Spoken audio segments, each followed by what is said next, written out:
શિહોરના મઢડા ગામે જ્યાં ધર્મ નહીં પણ દિલનું રાજ ચાલે છે એવા સંત વલીભાઈ ચેરિટેબલ ટ્રસ્ટ દ્વારા સેવાની સરવાણી. ભાવનગર જિલ્લાના શિહોર તાલુકાનું ગામ અને પાલીતાણા નજીક આવેલું મઢડા ગામ આજે એક ઉમદા દાતૃત્વ અને કોમી એકલસાનું ઉદાહરણ બની ગયું છે. અહીંના ભામાશાહ સ્થાપિત સંત વલીભાઈ ચેરિટેબલ ટ્રસ્ટ મારફતે ગામમાં નિસ્વાર્થ સેવાની ધારા વહાવવામાં આવી રહી છે, જેણે અનેક જરૂરિયાતમંદ પરિવારને જીવનનો સહારો આપ્યો છે.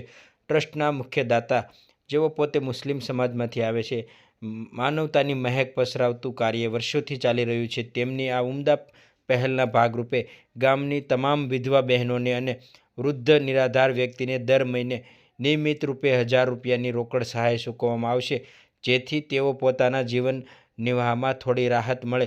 શિક્ષણનું મહત્ત્વ સમજીને ટ્રસ્ટ દ્વારા દર વર્ષે શાળાના તમામ વિદ્યાર્થીઓને નવા યુનિફોર્મ આપવામાં પણ આવશે. ગામની જરૂરિયાતને ધ્યાનમાં રાખી અવારનવાર વિવિધ ચીજવસ્તુઓનું વિતરણ કરવામાં આવશે. આ જ કડીમાં આજે ટ્રસ્ટ દ્વારા ગામની મહિલાઓને સાડીઓ સહિત જીવન જરૂરિયાતી ચીજવસ્તુઓનું વિતરણ કરવામાં આવ્યું હતું. ગામના આગેવાનો અને ગ્રામજનોએ એક મંચ પર આવીને દાતાશ્રીના આ પરોપકારી કાર્યને બિરદાવ્યું હતું અને શાલ ઓઢાડીને તેમનું સન્માન પણ અને બહુમાન કરાયું હતું. સૌથી નોંધનીય બાબત એ છે કે દાતાશ્રી પોતે મુસ્લિમ હોવા છતાં તેઓ હિન્દુ બહુલ વસ્તી ધરાવતા આ ગામમાં ભેદભાવ વિના વર્ષોથી સેવા આપી રહ્યા છે. આ કાર્ય ધર્મથી રહીને માનવતાનો સંદેશ આપે છે અને ગામમાં હિન્દુ મુસ્લિમ ભાઈચારાનું કોમી એકલસાનું એક મજબૂત પ્રેરણાદાયી વાતાવરણ ઊભું કર્યું છે, જે આજના સમાજ માટે એક દિગ્દર્શક બની રહ્યું છે. ત્યારે દાતાશ્રીઓને ગ્રામજનોએ આભાર માન્યો હતો અને સ્નેહ મિલન કરી સન્માન કરવામાં આવ્યું હતું અને આવી જ રીતે ગ્રામમાં સેવાકીય પ્રવૃત્તિ કરતા રહે તેવી શુભેચ્છા આપવામાં પણ આવી હતી. મારા મોટાભાઈ જે અહીંયા સંસ્થા ચલાવી રહ્યા છે, સંત વલીભાઈ ઈસાની નામે જે ટ્રસ્ટથી જે કામ કરી રહ્યા છે ધાર્મિક અને મદદરૂપ જે કામ ચાલી રહ્યું છે, એના ફંક્શનમાં હું અહીંયા આવેલ છું હોવાથી. કેટલા વ્યક્તિને વિધવા લોકોને પેન્શન આપવામાં આવે છે? 200-250 વ્યક્તિઓને મહિને 1000 રૂપિયા આપે છે. અને કેટલા વર્ષથી આપો છો? અરાઉન્ડ 10-15 વર્ષથી આ કાર્ય ચાલુ છે. જે સેવાય કામ કરી રહ્યા શું કહો છો આપ? અમે અમારા દાદાની જે ગામમાં સેવા હતી એને અમે આગળ લઈ જઈએ છીએ.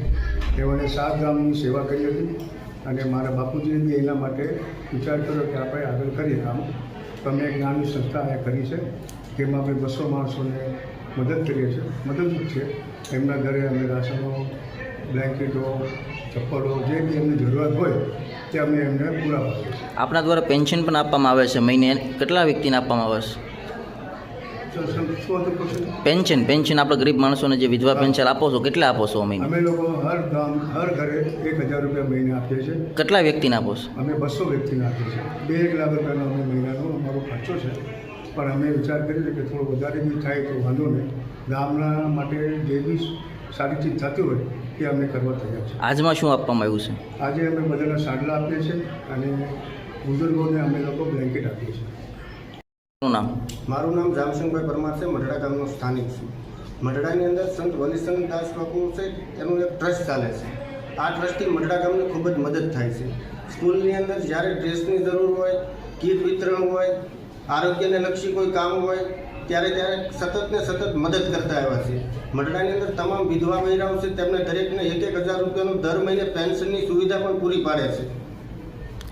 કેટલા વ્યક્તિને પેન્શન આપવામાં આવે છે? 200 વ્યક્તિને પેન્શન આપે છે. તેમજ ગામની અંદર કોઈ પણ જાતની જરૂર હોય ત્યારે સતત મદદ કરતા આવ્યા છે. આજમાં શું કાર્યક્રમ હતો? આજની અંદર સાડી વિતરણનો કાર્યક્રમ છે અને નવા વર્ષનું એક અભિનંદન કાર્યક્રમ જેવું આયોજન કરેલું છે. ત્યારે દરેકનું જમણવાર પણ અહીંયા ગોઠવવામાં આવેલું છે. આપણા ગામમાં આ રીતે સેવા કરવામાં આવે છે તો આપ શું કહો છો એ વિશે? અમે ખૂબ આભાર વ્યક્ત કરીએ છીએ કે આવી સતત મદદ અમને કરતા રહે અને અમે ગામની અંદર વિકાસલક્ષી કામ કરતા રહીએ.